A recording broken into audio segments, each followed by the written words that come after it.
Salafan paketi kam tezsa nima bo'ladi degan oqibati mana. Bo'kadi. Havo o'tmasligi hisobiga. Mana shu polkani seli eksperiment qilganman men. Mana shu video uchun atlatdan eksperiment qilganman.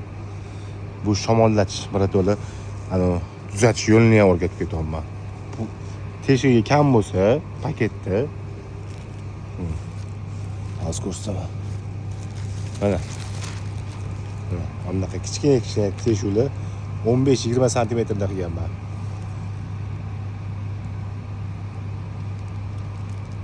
Mana. Teshuvlarni kam qilib eksperiment qilib qo'yganman shu xonamda, shu polkam.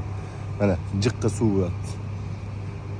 Mana bu urug'i yaxshi sepmaslik. Urug' bitta joyga tushib qolish oqibati bo'ladi. Mana shu polkam polni eksperiment uchun, shu video uchun qilingan polka. Mana sepishni bilmaslikning oqibatlari,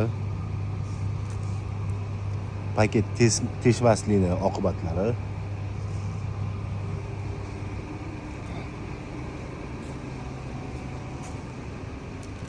Mana jiqqa ho'l.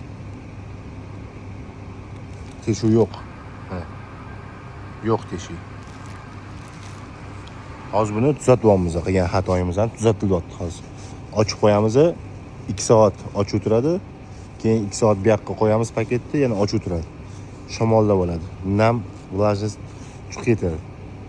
Ana o'shandan keyin joyiga keladi. Buni paytida bilish kerak. Agar paytdan o'tkazib olsanglar, ana ishga